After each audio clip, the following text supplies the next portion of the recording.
Jadi di sini ada aktivitas nih, perbuatan, aktivitas.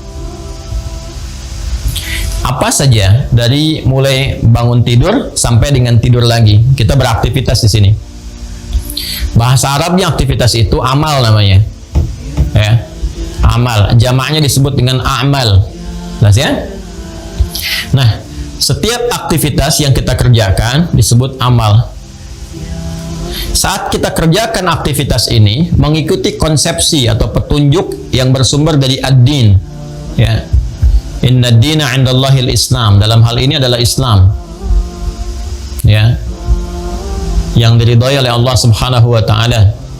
Ini konsepsinya ada di Quran surah ketiga di ayat 19. Baik ya.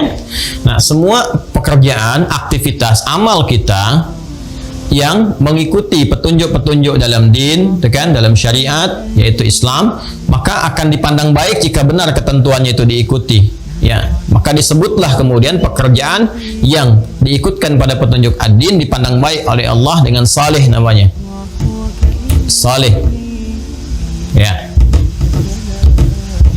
Saya beri contoh misalnya, kita makannya mengikuti ketentuan ad-din. Bagaimana cara makan yang baik, kan? Menyebut apa saat akan makan, bagaimana adab yang kita jaga saat makan. Ya, maka ketika kita ikuti tuntunan ad-din ini, pekerjaan kita bukan sekedar amal, bukan sekedar rutinitas, ya, bukan cuma makan untuk menghilangkan lapar, tidak. Tapi itu akan dianggap baik, saleh. Oleh siapa? Oleh Allah. Ketika pekerjaan itu dianggap baik, dia punya nilai di sisi Allah. Punya nilai. Nilainya disebut dengan hasanah namanya. Ya, nilai kebaikannya. Nilai kebaikannya disebut dengan hasanah. Nah, hasanah ini punya poin. Ya, poinnya setiap kebaikan itu 10.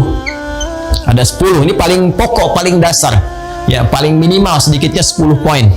Ya, dari mana ditemukan konsepsi ini? Ada di Quran surah ke-6 Al-An'am ayat 160. Lihat ya, ini semua dari Al-Quran ya yang saya turunkan, bukan pendapat-pendapat atau utak-atik sesuatu, tidak, tapi kita turunkan supaya mudah dipahami. Ya. Nah, ini dapat poinnya 10, konsepsinya ada di Quran surah ke-6 ayat 160. Ini dasar firman penguatnya. Allah langsung yang sampaikan. Man jaa bil hasanati falahu asyru amsalihha. Siapa yang mengerjakan satu perbuatan punya nilai hasanah, artinya saleh perbuatannya, maka ditetapkan mendapatkan 10 poin nih. Ya. Falahu asyru amsalihha, dia punya padanan 10 nilainya di sisi Allah. Ya. 10 ini jangan dalam hitungan kita 1, 2, 3 terlalu kecil. Karena kita datang ke masjid pun misalnya untuk niat ibadah, baru datang nih, belum mengerjakan apapun. Kita belum sholat misalnya, ya, kita belum i'tikaf, belum macam-macam, baru datang aja, tapi niatnya untuk ibadah, bergantung kepada niat.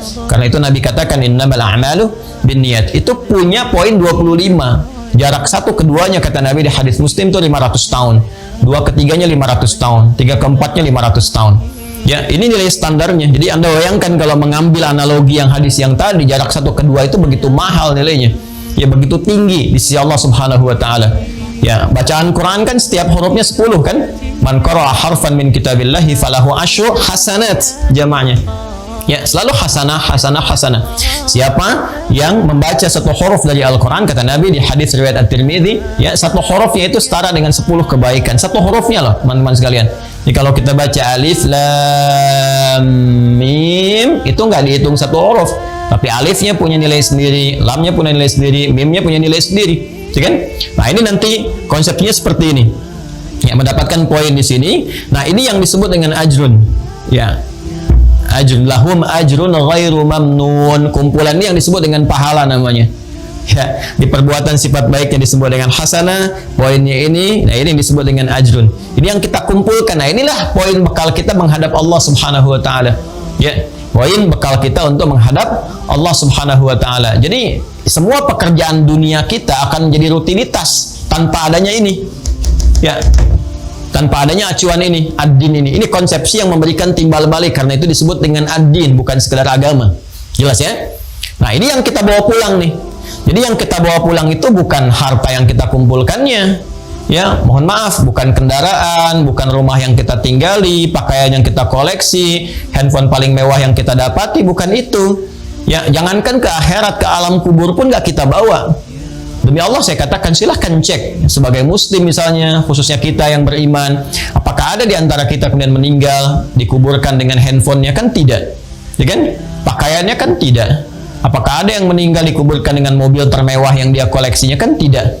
Ya, bahkan kain kafan yang kita kenakan pun kan nggak ada kantongnya, coba cek, ya kan? Nah, karena itu penting bagi kita untuk menyadari bahwa ada sesuatu yang harus kita yakini, kita pahami. Karena itu iman, yakin tanpa ragu.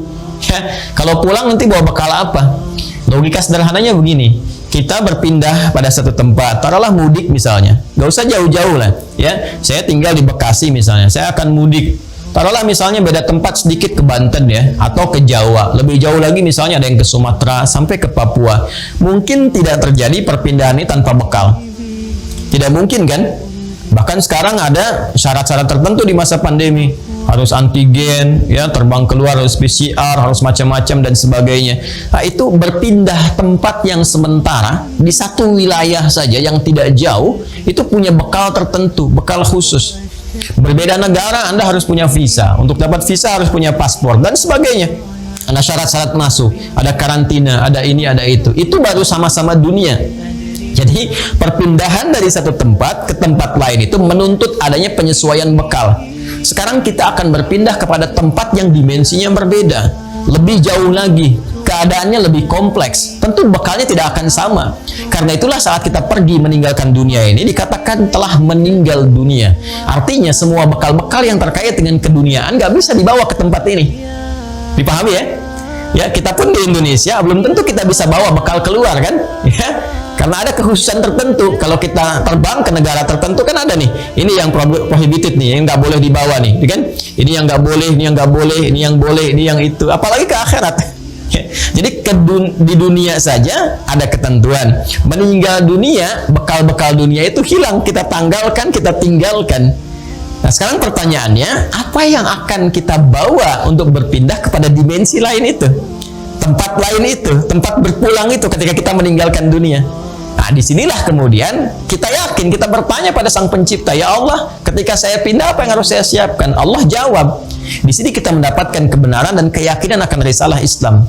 Tidak ada satu keterangan, informasi yang paling akurat, lengkap, transmisinya bisa dilacak dari setiap masa sampai ke sumber utamanya, yang terang, benderang menjelaskan kepada kita tentang bagaimana kehidupan setelah kematian, cara wafatnya bagaimana, siapa yang mengambil nyawanya, apa yang terjadi saat meninggal dunia, kemana kita pindah, keadaannya seperti apa, bekal yang dibawanya apa, kecuali dalam ad-dinul Islam. Silahkan dicek. Silahkan dicek. Nah, inilah yang kita butuhkan.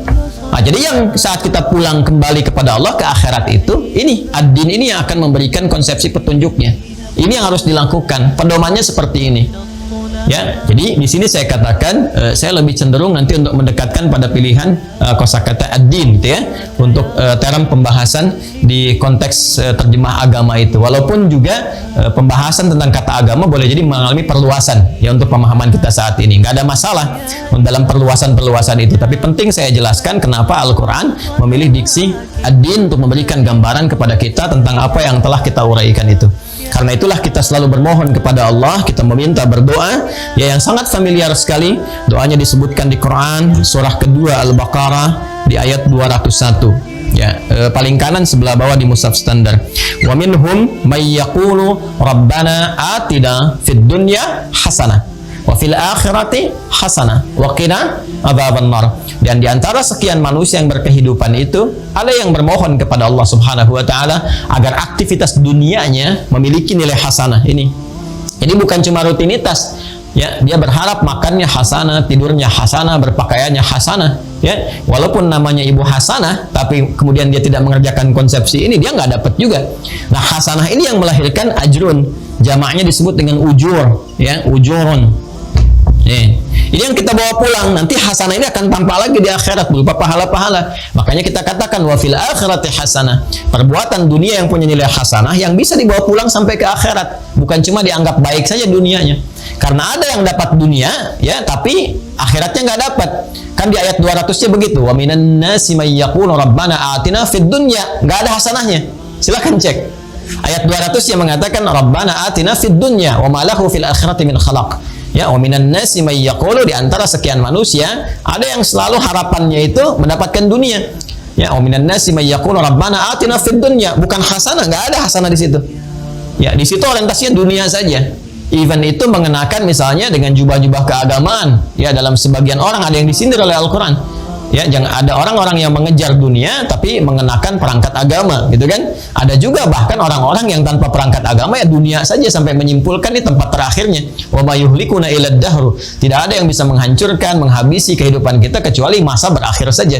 Nah, itu konsepsi materialistik, kehidupan-kehidupan duniawi ya, yang barangkali menghinggapi sebagian dari kalangan manusia. Bagi orang beriman tidak. Wa minhum may yaqulu rabbana atina fid dunya hasanah wa fil akhirati hasanah wa qina adzabannar. Ketika ini terkumpul banyak, terkoleksi luar biasa, maka kesolehannya akan terkumpul, menepi dan mengikis kesalahannya.